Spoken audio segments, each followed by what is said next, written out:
Good evening. Very nice to see you all. Thank you very much for having me. Firstly, thanks Matt for hosting. Thanks Frome Town Council, Linnea, and others who've made this possible. I'll start by just giving you a little bit more colour of my background, flavour of my background. Matt's done a bit of this already, but this was the tree on an open cast coal mine that I was evicted from in about '93. I actually studied energy engineering and climate in the early 90s, and all I could think to do was to actually put my body on the line and try and stop some of the destruction. So that was the tree I tried to stop being cut down. I failed, but we did stop the next one, so that was good. I then thought, okay, well, you can't solve problems by saying no, so we'll start to try and build solutions. So this was my first solar panel, and Simon, who sat there, my collaborator now on 4 companies, looking very young. This was where we built our first solar-powered cinema on Brighton Beach. Eventually set up a national solar company, and then in about 2008, I launched the first co-op to build a solar project funded by the local community, which was Avesco in Lewes. We picked the most important building in the community, of course, to start with, which was the brewery. What do you need in a crisis? Cold beer. And I chaired the trade body, ended up lobbying in Number 10, Parliament, being on the news. So when the feed-in tariff, the support scheme that supported solar back in 2012 was cancelled, I was the guy fighting the minister in the courts and the news, and I sadly had to close Southern Solar over it. For the last 7 years, I've been working in large-scale renewables. So till 2 years ago, I was running a big portfolio of these things, large-scale solar, about 120 solar farms and about 100 wind farms across the UK and Europe. So 5 different countries, a £1.5 billion portfolio, which was great fun. But what became apparent was that we can't solve the climate crisis with large stuff like that, because the grid just won't take it. So we got to the point where we're developing new solar farms, and you'd put in an application for a new solar farm, and the answer you get back was, oh yeah, you can connect that in 2038. And I thought this was meant to be a decade of change, so this isn't really going to work. So I guess the key thing that's changed over that 25 years from activist to entrepreneur is that we've actually been really successful. So I was looking over the weekend, solar was at about 36% of the UK grid for a big chunk of Saturday and Sunday. So energy has changed in the UK. We are being successful, and it's completely changed the way the grid works, and that's partly why there's challenges. So tonight I'm going to talk a bit about energy today, then I'm going to talk about how I see the future of energy, and then to explore this invitation to co-create this new company with me in Frome, and I'll outline what I think the future of energy is and why communities and towns are so important in it. So energy today is actually what our grandparents built. So that's my grandfather. He ran this power station in Southampton during the war, coal-fired power station. So the system we operate across the UK today, apart from all those new renewables that have gone onto it, was actually designed and built by my grandfather's, our grandparents' generation. It's big central power stations that post-war, during the war, the Southampton power station was actually sort of on its own. So when they needed power for factories, they would do what they call load shedding and shut sections of the town off. And my father describes my grandfather pulling the levers to shut down sections of the town so they could keep the factories going, making the planes and all that sort of stuff. But that system is basically what we're running now. It was designed for power to flow one way. They built the grid, some before the war, some after it. But effectively, the grid was designed to smooth out the lumps in that generation and basically allow power to flow across the UK. And obviously, there's a whole other facet, which is the extraction of fossil fuels, which fuels a lot of the power system and gas and all that sort of stuff in this country. And I guess for me, we turn on the switch in our homes, in our buildings, and we just have no thought as to the massive infrastructure that's been built to create this system. And it has huge global implications. 40% of shipping is shipping fossil fuels. So it's a huge impact, not only on climate, if you're concerned about climate, but politically. Arguably, we wouldn't have a Trump president in the US without fossil fuel interests. Who put, alongside Elon Musk, who put billions and millions of pounds into his campaign, and have been for many years. And again, I also like to just bring up some of the darker side of this, because this system, people, when we say, oh, let's extract lithium, people say, oh, what about the mining, the impact on local communities? Your life already has a huge impact on local communities around the world. And this guy on the right, is Ken Saro-Wiwa, who was an activist in Nigeria. He was a tribal leader in Nigeria who was murdered by Shell because they wanted to extract oil from the Ogoni land, which was his people's land. So this has been going on for decades. We just don't think about it. And does it work? Yes, it works. The lights are on. But actually, when you analyse the system, it doesn't work very well. Firstly, you stick your 100 units of coal in at the front end of this system, your power station. Unfortunately, no more coal in the UK, but let's say gas. You put 100 units of gas into this system, you lose a huge chunk just burning the gas. Only less than 40% comes out as useful energy. Then you lose a load more transmitting it, and then you waste a load more in your home. And that's repeated across transport, is repeated across heat as well. So like all the gas that we're using in our home, massive chunk of that is liquefied in Qatar and shipped into Milford Haven and then pumped to your homes. And just that liquefaction and shipping wastes about 10% of the primary energy. So you've got this huge monstrous system which we just take for granted, which has got massive inefficiency built in. Secondly, is it good for us?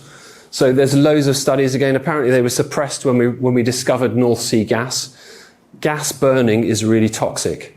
So they say living with like a gas appliance in your home is like living with a chain smoker in terms of the levels of benzoates and other toxic sort of carcinogenic gases that are coming off those appliances, basically. Again, not something people talk about, but that's the reality of the system. And then finally, there's millions of people who can't afford to heat their homes in this country. So we've got this amazing system. It's huge, it's monstrous, it's highly complex, and yet it doesn't really work. Or it doesn't work very well. So the future of energy, in my opinion, is going to be cheaper, it's going to be healthier, it's going to be much more dynamic, it's going to be efficient, distributed, local, networked, and I think 100% renewable. So I'm going to talk you through some of the aspects of why I think that's the case. So why is it going to be cheaper? So if you look, this is the cost curve reduction of the cost of solar panels. So they've dropped massively over the last 30 years, even in the last 5 or 10 years. So that first solar panel that I had a photo of on the lawn in Brighton was an 80-watt output solar panel. It cost me £800. You can now buy a 500-watt solar panels for £80. So it's tipped on its head. In part, you've been living through a silicon-based revolution. You've got a phone in your pocket that's highly powerful. You've got computers at home. They're all silicon, and there's a learning curve on that technology. Solar is made of silicon. It's the same stuff. It has a learning curve just like those computers. So every year, for the same square meterage, we get a panel with a bit more output for less cost. That's what's been going on. And that's going to continue. You've got exactly the same thing going on with batteries. So batteries, even 3 years ago, probably wouldn't have been viable. Today they are. And the costs are still coming down and will continue to come down. And exactly the same with wind and other technologies. So that is the backdrop. That's why already, if you were going to build a new power station, so Trump's saying he's going to bring back coal. He's not going to bring back coal because no one will pay for it. No bank will fund it because they'll fund renewables over coal because it's cheaper. There's no running costs, basically. You don't have to keep buying coal to keep a solar farm running, so it's fundamentally cheaper to do. So the next thing, dynamic. So this is just a snapshot of the UK's power demand over a course of a week, a couple of years ago. And this big wedge here is the wind, and this yellow wedge is the sun. So solar and wind are highly dynamic, and when they're you can see that the solar actually generates when we have the peak in demand often. But what's likely to happen, I think, in the next 2 decades is that we're going to have a superabundance of wind and sun, and that actually, where at the moment we have scarcity in energy and everyone's like worried about their bills, we're probably going to have periods. We already have periods where power prices go negative because there's so much renewables on the grid. So it will have happened over the weekend. This was again last year at some point. This is the Europe-wide power prices, and you can see all of these numbers are negative. So they're paying you to take energy off the grid at that point. And that, last year in the UK, we had 250 periods where power price went negative. So if you had a house with an electric car and a battery and a heat pump, you could basically run all those things for free. You could charge them for free, or even get paid to charge them in those moments. And that's what's coming, this highly dynamic volatility in pricing. So the new system is way more efficient. Again, if you think about that sort of 100 units of gas in and only 20 units of usable energy out, if you generate energy on your home and store it on your home, you get rid of all of that upstream primary energy, basically. So it tips the system on its head. And something like a heat pump, so a gas boiler, you put 100 units of gas into it, you might get 85 or 90% of them out as useful heat. A heat pump, you put 1 unit of electricity and you get 3 to 4 times that, 3 to 4 units of heat out from it, basically, for that 1 unit of electricity going in. So it's fundamentally, like, radically more efficient than the systems we're running now. So inevitably it will trump the systems we've got currently. So the future of energy, you buy it once, you fix your bills, you create local resilience, a massive reduction in extraction. So we live in this highly extractive society where, again, it's all hidden, but for everything you do, there is a mine, a borehole, a well, whatever, a gas pipeline extracting stuff for you to live. Now, the studies I've seen reckon that our levels of extraction, if we become a 100% renewable society, will be about a 30th of what they currently are. So massive reduction in shipping, massive reduction in pollution.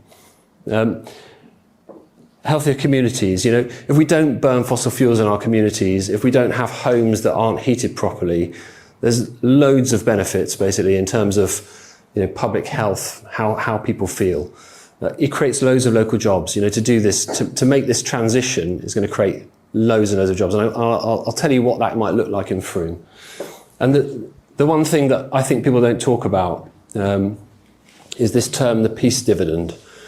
So that, I guess, we're perhaps not very honest about the impact of our society, but our extractive society creates conflict. And it's baked into our society. We don't think about it. But if we stop extracting from other communities, the level of conflict in the world will massively reduce, and we'll probably all be happier and healthier because of it.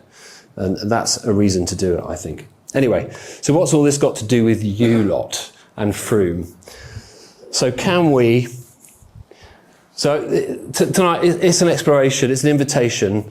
Would you like to explore whether we can put your homes at the centre of the energy system moving forwards? That's my invitation. I'm going to talk you through why you might want to do that. So currently, this is the latest price cap bills for different homes.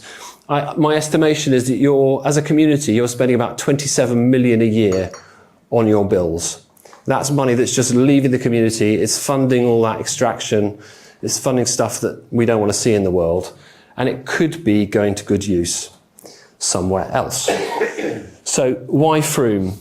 Now, although in the centre here, you've got loads of lovely, old buildings, most of the edges, all around here and here and here and here, this is all reasonably new. They're all post-1940s construction.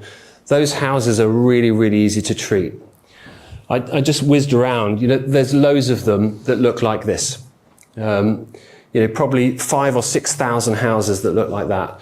And houses that look like all of those. Anyone live in any of those houses, miraculously? They're really, really easy to fix. They're really easy to treat. So this is one in Sussex that we did a while back, before it got done. So on this one, I think we put about 4.5 kilowatts of solar and a heat pump and a 10 kilowatt battery. So before we did that, they were importing about 14,000 kilowatt hours of energy across the year. So a big chunk of gas and then some electricity.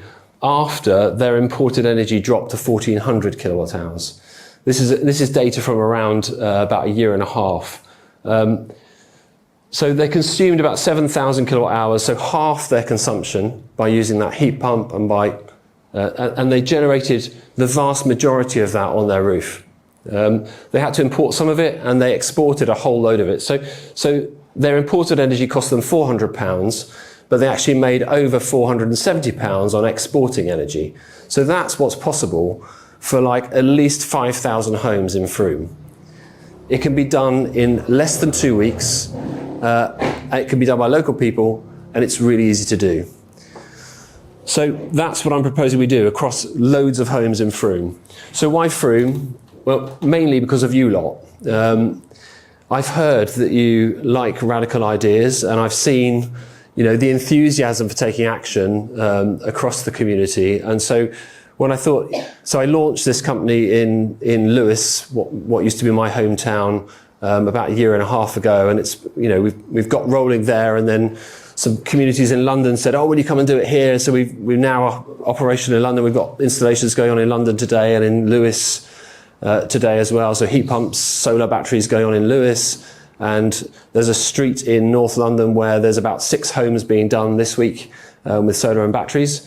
But really, I was inspired by the movement of Frome and the inspirational folks you've got here, and the fact that you seem to like to try and push the envelope on different things. So I thought, well, what better place to go than here? So I hope you're up for it, basically. So what's the technology? It just whiz through that. So solar panels, again, I've bought, owned, managed now millions of solar panels.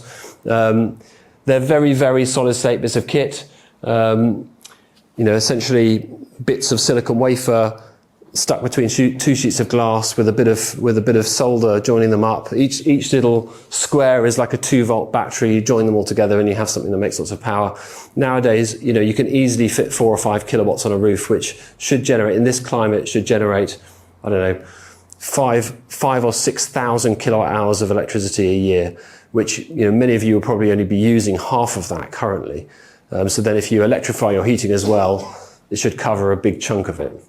Batteries. So again, batteries, 3 or 4 years ago, I wouldn't have recommended batteries, but now the cost of them's come down so much because of the advent of electric cars and the volume of manufacturing that's going on across the world.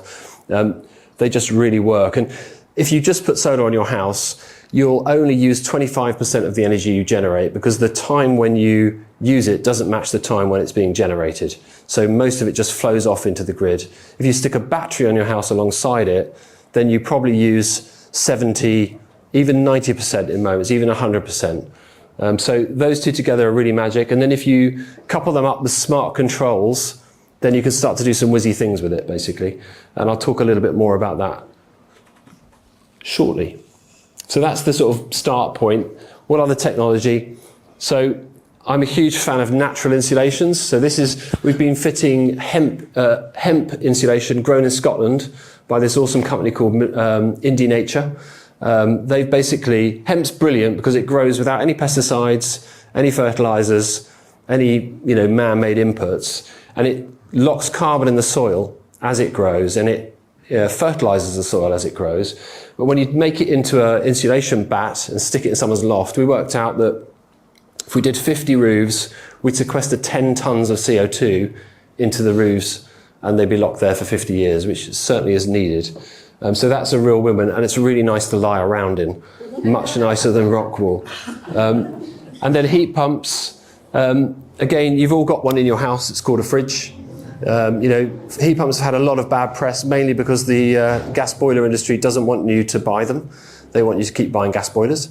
And they've been trying to stop the government from forcing them to sell you heat pumps. So there's been loads of bad press that heat pumps are going to kill your granny or something like that. But they're really not. There are countries in the Nordics where they're on every house, basically. So this stuff's old technology. Is very stable, and people absolutely love it. And the key thing with it is that it heats at a much lower temperature, and you run it much longer. So you actually have a house that's just stable and warm, which is really unusual for us in England. When you're used to like an hour's warmth in the morning, and then you freeze during the day, and an hour's warmth in the evening. Whereas this thing, you just leave it on and it keeps the house warm. It's really pleasant. So, and it has a real impact, even if you don't do anything to the fabric of the building. Many of those buildings that I showed on that slide can just have one of these without any fabric upgrade, basically. The older houses here definitely would need a fabric upgrade to have a heat pump, but probably 2/3 of the homes here could just have this without any major hassle, basically. So what does it look like? Again, this is a house in Sussex. So the red blocks on those charts, this is month by month, a whole year, and the red blocks, they're imported energy from the grid. So if you think about before this, probably that whole thing was imported. In fact, probably twice the energy was being imported from the grid. Now suddenly you've got a minor fraction coming from the grid. So it's a radical transformation of energy. And this house actually exported 2,200 kilowatts over the course of the year from their solar, and they only imported 1,200 kilowatt hours. So this house went from importing about 12,000 kilowatt hours of energy over the course of the year to exporting 1,000 kilowatt hours of energy. So completely flipping the energy system on its head. And now you wonder why utilities don't need to do this stuff. Because at the end of it, you're in competition with them. You don't really need them so much. So obviously doing all this stuff costs money, and it could be perceived as a barrier. But just to give you a very sort of back of a fag packet breakdown of what this looks like, let's say you're spending £2,000 a year on your bills. This system will save you at least £1,500 if you put solar battery and a heat pump in. At least £1,500 saving on your bills. £16,000 to £20,000 investment to do it. There's a £7,500 grant at the moment. So you're looking at like £9,000 to £12,500 to enact the systems. You get this huge CO2 reduction, and you're looking at 5 to 7 years to liberate yourself from your bills if you funded it, if you borrowed money to do it. So again, I always say, so if we could do this really rapidly across Frome over the next 3 to 5 years, if we could do like 5,000 homes across Frome, it would have a huge impact on the utilities. It would send a really strong signal to the world that this transformation is happening and people want it. But fundamentally, we would stop giving them our money on day one. Now, if we had to borrow from a bank to do it, I'd rather the bank had the money than the fossil fuel company. So let's just talk about some options. So there are options to fund this. So yeah, £27 million being lost from this community every year to fund stuff we don't want to see in the world generally. Okay, some of it's going to renewables, I'll grant that. But so we could channel that annual payment into a fund to fix the homes, basically, and that's what I'm interested in trying to create. So yes, you could fund it yourself. If you've got money in the bank, if you've got money in savings, you're going to get a really good return on that money if you put it into this stuff, basically. If you live in a house with a mortgage, so if you have a Nationwide mortgage, for example, Nationwide will give you £20,000 at 0% interest for 5 years to do this stuff for your house. In that 5 years, it will have completely paid for itself. So it's like free money, basically. We're working up a subscription-based finance where you could basically just have this stuff for free, and you just pay like 80% of your bills as you were, and over the course of 7 to 10 years, you pay back the capital, and then it's yours. So that's one option. And again, in Brighton, we're working with a company called Besco, another community energy company, and this could be something that we could do here, where they've set up a fund. They've raised like an Industrial Providence Society, a CBS, a community energy company, and they've raised a bunch of capital into that, and then we're going to deploy it into people's homes to do this stuff. And obviously the investors make a small return, and the homeowners get this stuff for free, and they pay back over a period, and everyone's winning. So that could be something you consider here, like an energy bank of Frome to fund, so those that have capital sat around could put it into some sort of fund that could then fund their neighbours to actually do this change. So that's an option. Many people say, well, I'm not sure how long I'm going to be in my house, or, am I really going to get the return on investment because I may move in 3 years' time, and that sort of stuff. The key thing is there's been loads of studies around EPCs, so the energy performance certificates, and if you put solar and battery on your house, you get at least one band jump, and that adds generally at least £10,000 to your house. So you're going to get the savings and the increase in sale price on your house as well. So there's many reasons to do it. So how do we do this stuff? So Onezero is sort of a convening layer. We're basically trying to inspire people, as many people as possible, to do this with a view to make it really easy. And how we've been doing it in Sussex. So we've been taking, again, another thing people say is, oh, there's a massive shortage of skilled people to do this stuff. And on some level there is, but actually we don't think there is. We think that there's a market design problem. So there's loads of electricians, plumbers, roofers who would love to do this work, but no one's made it easy for them. So that's what we do, basically. We've basically jumped through the regulatory hoops. We are the accredited installer with all the certifications. And then, so we've had a team in London today working with a new roofer and a new electrician who've never done it before, and they're being mentored into how to do this stuff properly on roofs in London. Again, sort of learn as you earn, I think is the phrase we call it. You know, so and in time they'll probably want to do the actual courses and become accredited themselves. But the real thing is to create these 100 kilowatt heroes, people who've never done it before, put them at the centre of the story so that we actually get them engaged in making the change happen for us. And why do we want lots of people to do it together? So you saw that flexibility and intermittency that I was talking about. That's a huge issue for the grid. Now, if we had loads of homes all with solar and batteries on them, then effectively they can become sort of a virtual power plant, we call it. So we can link them all together digitally. We've already got, so all the homes we've done in this last year, about 70 of them, we've got all the data coming out of them, and we're going to start knitting them together and being able to basically go, okay, the power price is really high right now, let's make sure they're not drawing power from the grid, or power price is really low, let's make sure they're drawing from the grid now, or even actually selling services from those systems. So all the batteries can be really useful to the grid. For instance, if there's moments when there's a really high power demand, if we had even 100 batteries in Frome, we could actually sell the power from those batteries at a really high rate, and the people that own those homes would get paid for it, basically. So that's what we're building, is a sort of virtual power plant, an aggregation machine to basically broker your systems to the grid and make the grid work better, effectively. So, personally, I think this is the most revolutionary act you can take at this moment. That your homes are all, many of you probably have already done a lot of this stuff, so I'm probably singing to the choir or preaching to the choir here, but most people's homes are kicking out 6 tons of CO2 every year, and yes, there's loads of small things you can do to change that, but your home, it's the biggest thing, and it's one of the things you've got control over, basically. So I think it's a real revolutionary act to withdraw your money from fossil fuel companies by fixing your home, and that's what we want to help you all do. So that's the invitation. So I'm looking for 10 streets in Frome. Do you think we can find 10 streets to start?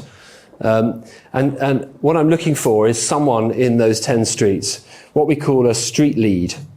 So are there 10 people that you can think of in Frome that might like to help us identify 10 homes in 10 streets? So we've got 100 homes to try and do this with in the course of the next year. Again, they don't need to have the money. Potentially we'll come up with different mechanisms to fund this stuff. But that's the invitation this evening. Are there 10 folks in the audience or that you can think of in 10 different streets that might like to join us on this co-creation of a new energy system in Frome? We're also looking for 20 local tradespeople who will help us deliver these projects over the course of the next year, that we'll train to deliver the projects, basically. So again, are there tradespeople you know? Are there any in the audience? Are there folks locally, the roofer you trust, the plumber you trust? Can you get them in touch with us to come and get involved with building this new system? Are there climate activists? Again, what I've been trying to do is, how can I fuse all the different bits of the work I've done over the years? Are there climate activists out there who'd like to come and help us promote this thing in the community? And again, I often don't talk about climate because I think we can just sell all the other benefits, because most people are not that interested in climate, in my opinion, but they are interested in having a better life. So can we find a bunch of people who'd be as passionate as me and you maybe, who want to go and maybe knock on some doors for us, or actually go and stand in the market on the weekend and talk to people about this stuff. So there we go. And so, are you up for running the process here, basically, is my question to you all. So we start with a street lead process. We've been doing it in London really successfully, where you find a couple of people on a street, they go and talk to their neighbours, then we basically design the systems on all their homes. We just work out what can be done, we put in their bills, we work out how much will save them, we also work out whether they can have heat pumps, all those sorts of things. And get to a point where people can make a decision, so help them work out what's the right route to finance it, that sort of stuff, try and get them to move en masse. And it's been really amazing over this last year, because again, this is one of my mad ideas that I thought I'd just go and try, and I've been really heartened by actually, particularly this street meeting thing. People, it seems to really work, because I guess, like, when I started working in this space 25 years ago, I was very much working with the early adopters, and I feel like we're moving now from this sort of early adopter folks, probably many of you in this room are early adopters, to mass market. And I think the mass market needs a very different approach. They don't want to be first, they don't want to take a huge risk, they probably haven't got the time to work it out themselves, they probably don't want to put loads of money down, you know what I mean? So it's a completely different approach. And the street meet thing, it meant we could get people together and we could answer all the questions at once. So we'd have like a Zoom call with everyone on the street, and they've got their designs, and it's like, oh, but what about this? And how would it fit on my roof? And you'd get all the questions answered in one go. And then we'd often get, 3 or 6 or 7 people on a street of 10 all making a decision within a week. And suddenly things move. So the process has been great. It's working. And now we're looking to try and build on it, basically. So, yeah, get it built, surface the data. So what we do is build the dashboard for Frome, where we get as much data from as many houses as possible, the ones that we've built stuff on, but also the ones that we haven't. So we collect smart meter data from houses that we haven't touched. So you can do like a compare and contrast. Okay, so all the houses that haven't got this stuff done, they're pulling out, putting in this much energy, this is the likely cost of running that house, and the houses that have got it done, hey, they're 90% running off the sun. I want to have each town to have its like sun meter, like how much are we running off the sun in this town, and what could we do? Oh, actually we know that we've got a couple of dark days coming up, let's get all the batteries charged, let's make sure we run all the washing machines in these first 3 days when the sun's out and use a bit less power in the next 3. So that, to try and get people engaged, basically. So what would be the outcome? So let's say we were really successful and we got 10% of the homes in Frome done. That's like 1,200 homes. We'd have created a 5.4 megawatt solar plant. To put that in context, that's a 25-acre solar farm. I used to build them. And a 12 megawatt battery plant. We'd have created bill savings of about 2.7 million for the community, and we'd have funneled about £5 million to local trades to do it, and about 5,000 tonnes of annual CO2 emission reduction. So it's pretty pokey what we can do, basically, with not very much. So are you up for it? Are you up for a decade of change, basically? That's my question to you all, and I'm very happy to hear your questions to me, or your reasons why not, or reasons to join in. Well, thank you very much for hearing me this evening. And if you want to sign up, you can scan that code, it will take you to a little form and we'll collect your details. Thanks very much.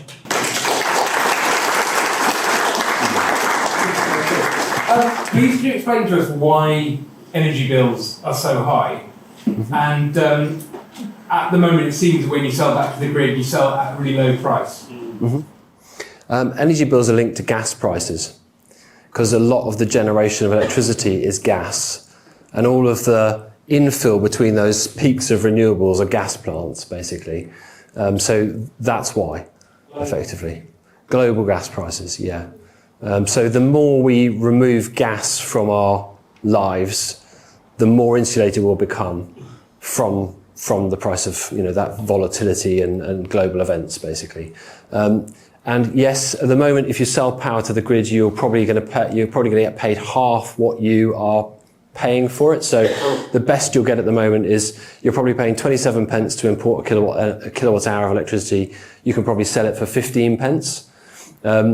again, as this develops, we're working with another company to see if we could enable you to sell the power that you're generating to your neighbour at slightly more than that, and less than they'd be paying from the big utility. Now, if we can pull that off in the next year, that will be massively revolutionary for this model, basically. If we could get you selling power to your neighbour, and then we could go, okay, John in number 3 has got a massive roof, let's max that out with solar, and then he can sell power to number 12 that's got a terrible roof, that's got a big tree in front of it, so he can't have any solar.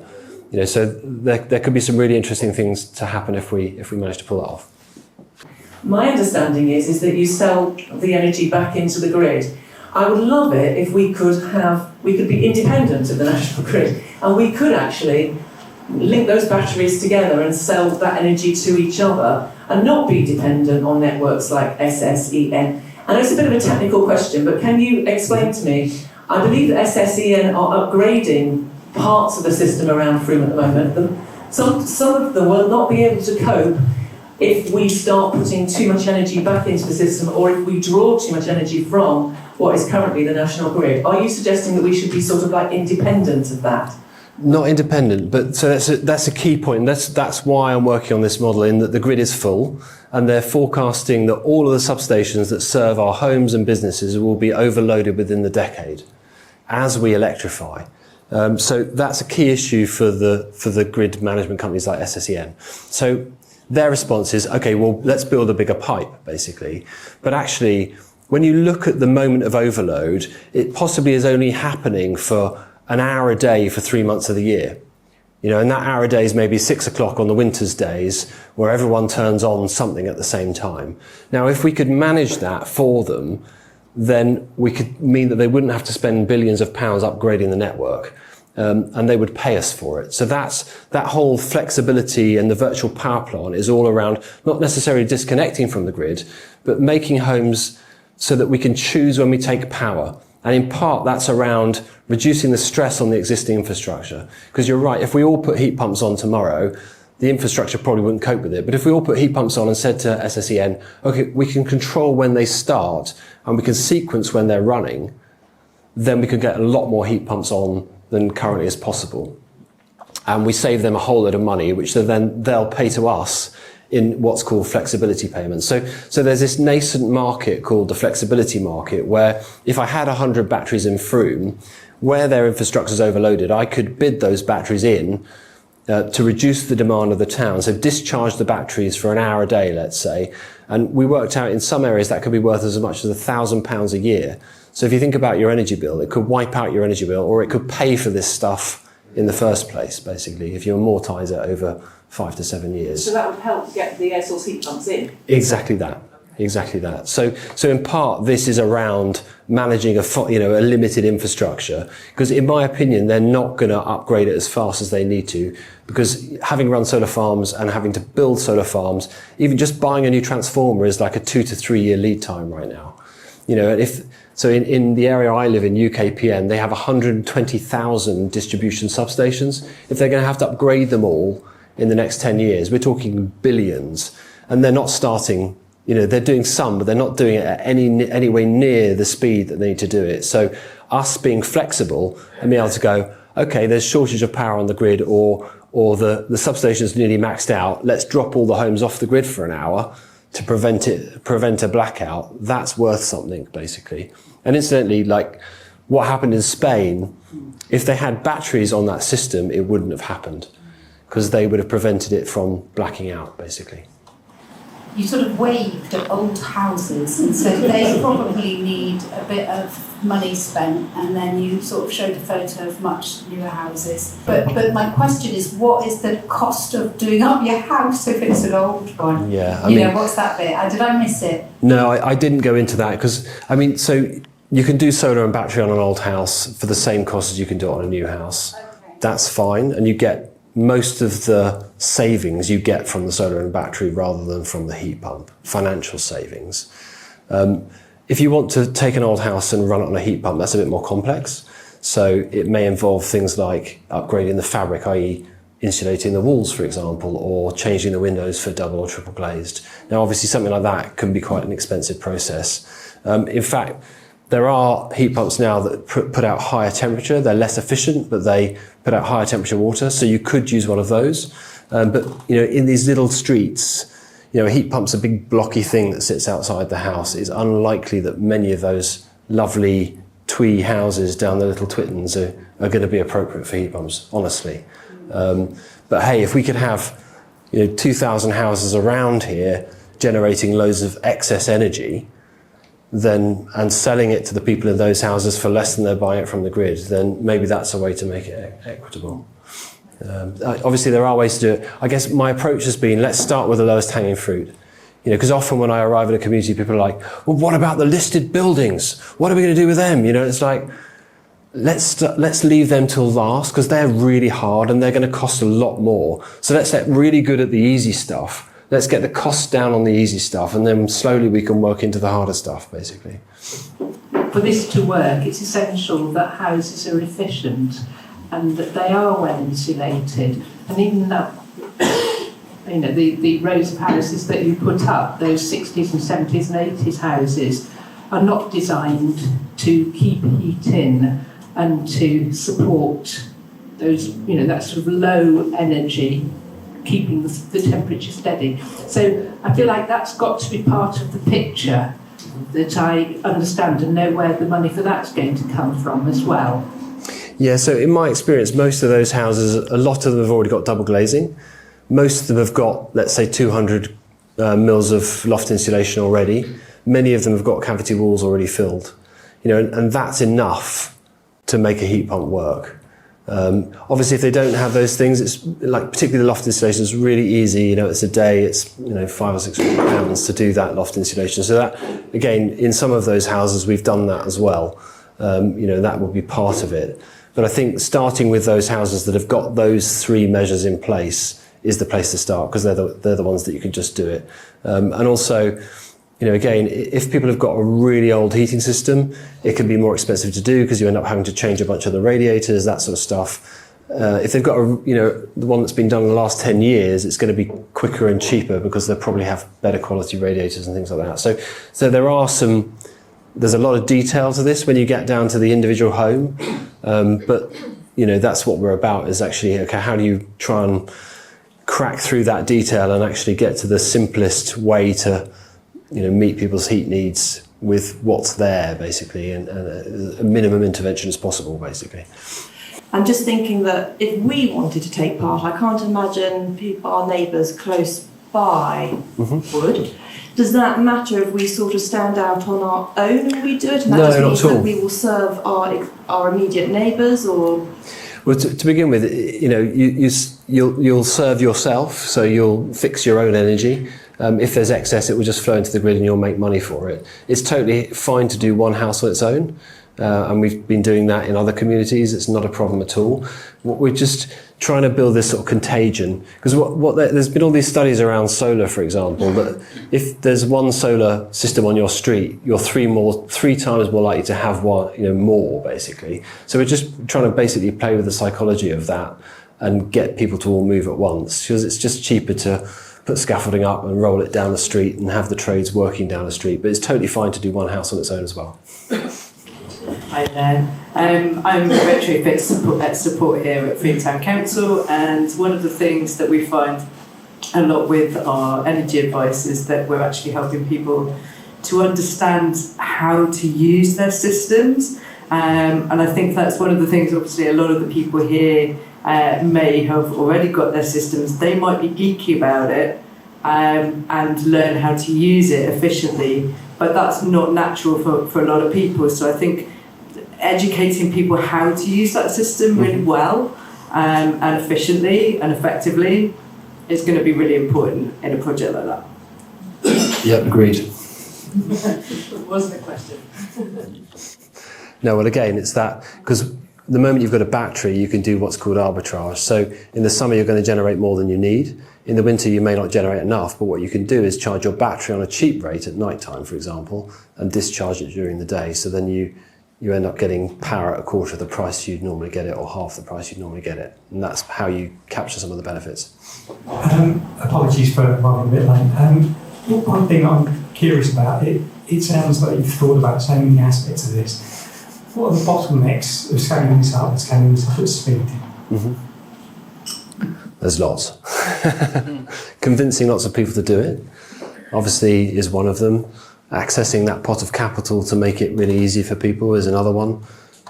Training, finding the trades and training them is another. But it's all moving. Again, I guess I've been working on this now. It's just 2 years, pretty much to the day, since I quit my proper job and went, oh my God, what have I done? We've gone, in the first sort of 6 months just thinking, and then we launched in Lewis, and 3 months after that we started building. And since then we've been building and growing, basically. So I think, there are a bunch of bottlenecks, but I think we know how to get around most of them, or we have a plan and we're working on them, basically. So for us that means building digital systems. There's a whole lot of work going on in the background to streamline the process. Things like, what is it to be a street lead? Again, over the next few months, we'll try and codify that so it's easy for people to get involved. That's the whole idea, really, is to try and create something which lots of people can see themselves in.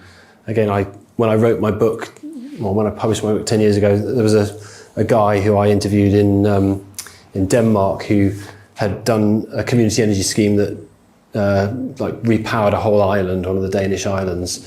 And he said, first time I stood up in the town hall and I said, this is what I want to do. People were like, oh yes, very nice.